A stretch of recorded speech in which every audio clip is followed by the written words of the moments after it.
For anyone considering immigrating to Canada, the most popular cities that people talk about are Toronto, Vancouver, Calgary, and Montreal. In today's video, I'll be talking about living in Toronto in 2020, what it's like, and the cost of living here. I hope this video will be helpful to anyone that is considering moving to Canada, or if you're already in Canada and you're considering moving from one province, one city to another. So I'll be talking about Toronto, the cost of living in Toronto when it comes to transportation, food, accommodation, and all that fun stuff. So if you're interested, please keep on watching.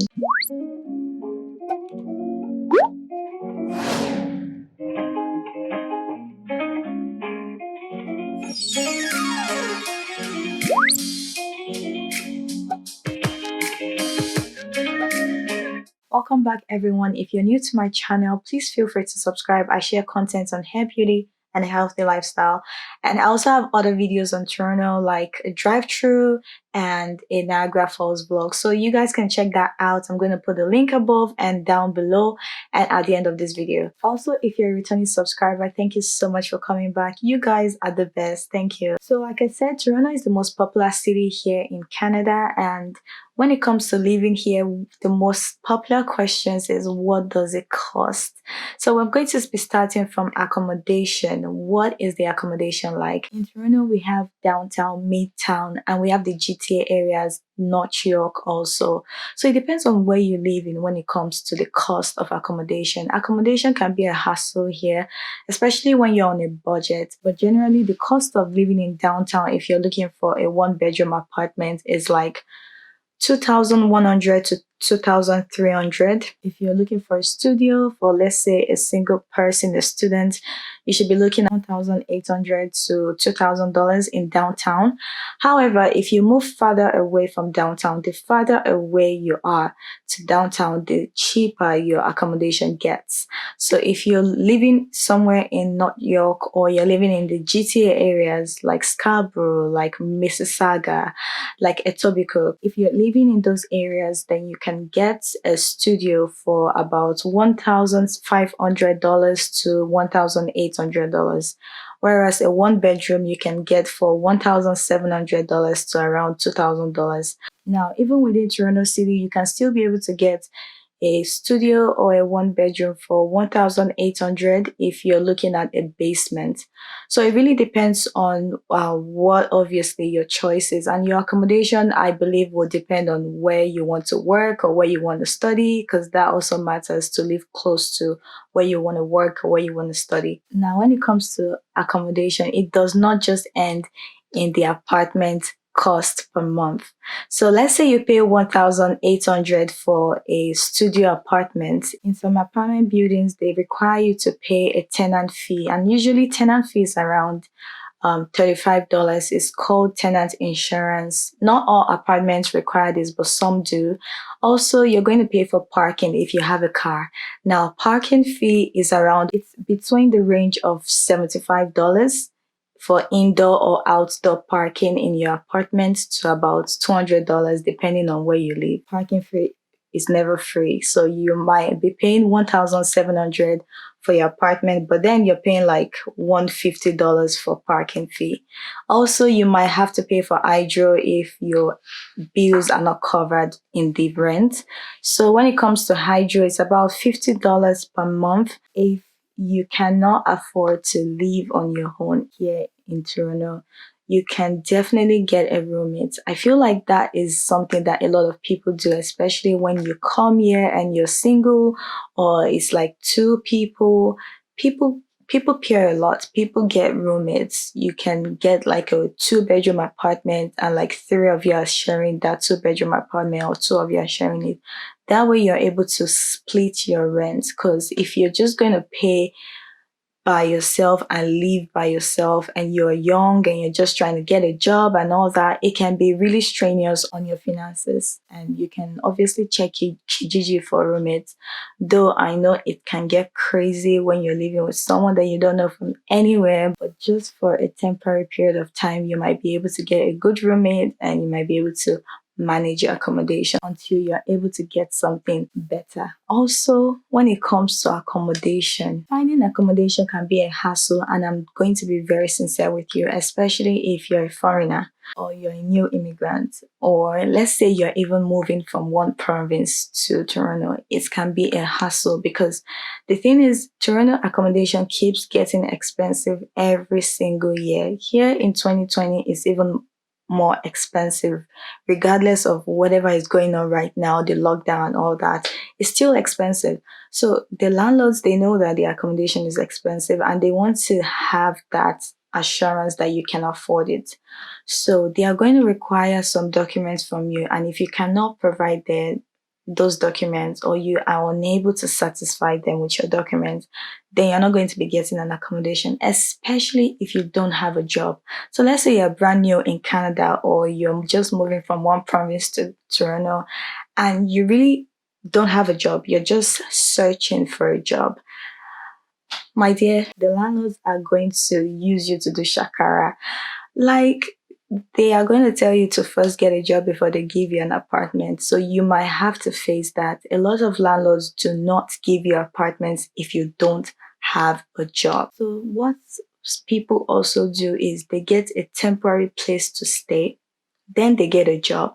And after some couple of weeks to months, when they've secured a job, they apply to apartment, because a lot of landlords will not give you an apartment if you don't have a job or a source of income, or something really strong to guarantee that you can afford your bills. The next on the list is phone and internet bills. Your phone and internet bills per month might be around an average of $150. Now I'm talking from the point of a single person living in an apartment here in Toronto.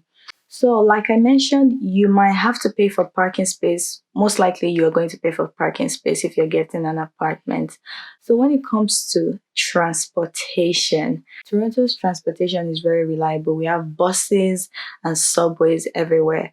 So, if you're going to be buying the monthly pass for you to be able to use the bus and the subway unlimited, that's going to cost you $156 per month.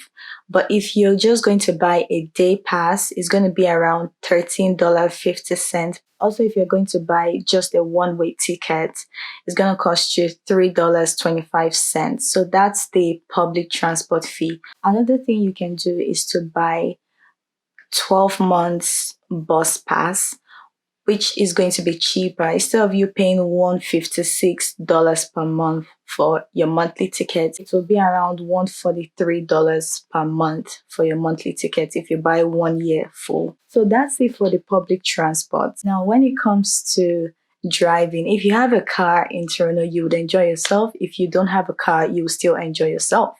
So let's say you have a car. First of all, you want to make sure that you're parking in the right places. Anywhere that says parking is to be paid, please pay. If not, you're going to get a lot of parking tickets from the law enforcers. So you don't want that. Car insurance is another thing. So in Toronto or Ontario generally, the car insurance is a bit high. It depends on your age and your experience and all that. There are some criteria that the car insurance companies would have to go through to determine how much you're going to be paying for your car insurance. So if let's say you're young, you're like less than 25, your car insurance fee might be a bit high, like let's say $250 per month. Yeah, you can be paying like as low as $150 per month if you're older and you have a better experience with a good history in your car insurance so far. You might be paying around $150, but if you're like 25 or less, or you're a new driver and all that, you might be paying around $200 plus, even up to $300. It really depends on where you live in Toronto. That is what's going to determine your car insurance fee, and also other criteria that the car insurance companies are going to use, like your age, your experience, and all that. So you can always obviously make inquiries about the area that you're considering to move in before going there, and check online to see the quota for the car insurance, because that is very important. That is really important. So you want to make sure you have an idea of what it's going to cost before going. Now, when it comes to gas for your car, I feel like the cost of the gas is relatively okay. Sometimes it's a bit expensive. It does fluctuate. So sometimes you would get higher rates in the morning or during the day, but at night the rates are usually less. Also, for you to drive your car here in Toronto, you have to have a driver's license.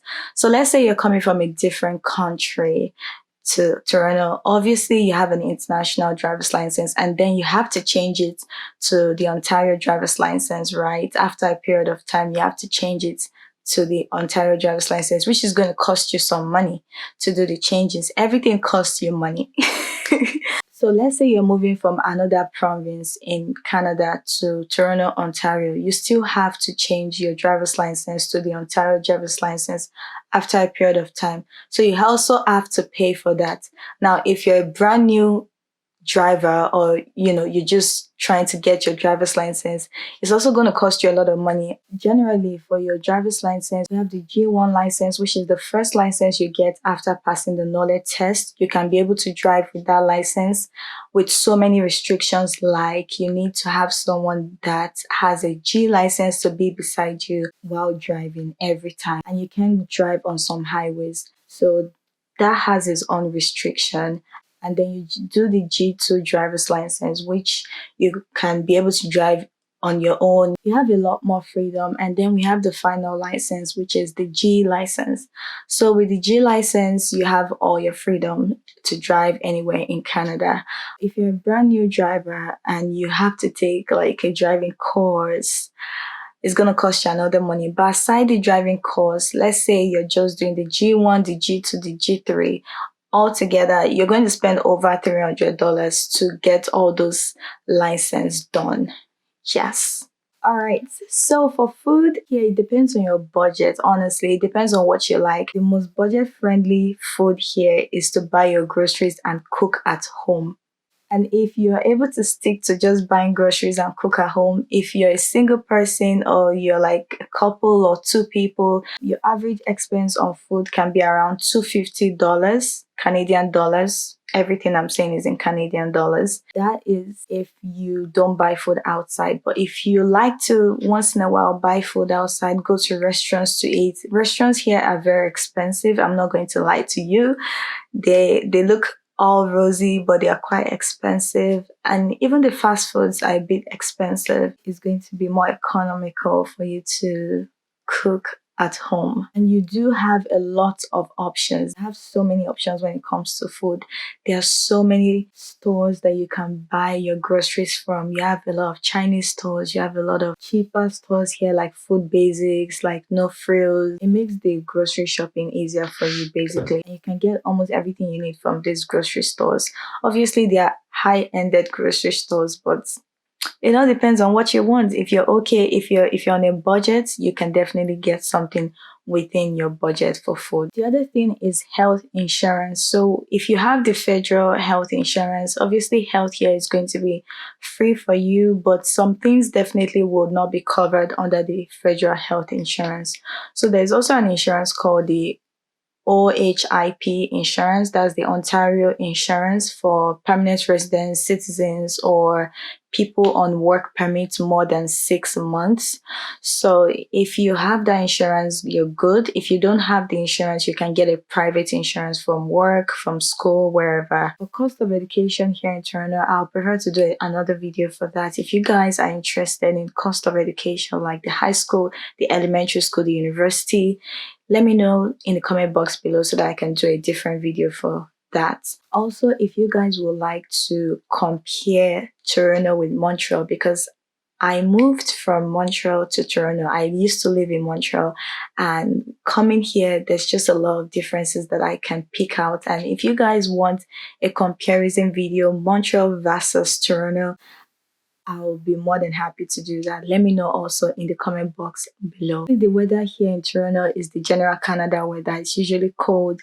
The weather here is not too harsh. I feel like it's relatively okay. And the tax here in Toronto is 13% of what you buy. So you also want to keep that in mind, because you're going to see some things and they're like $5.99, and by the time you want to pay for it, it's like you also want to keep that in mind. So that is it for this video, guys. Let me know if you have any questions, if you have any video requests.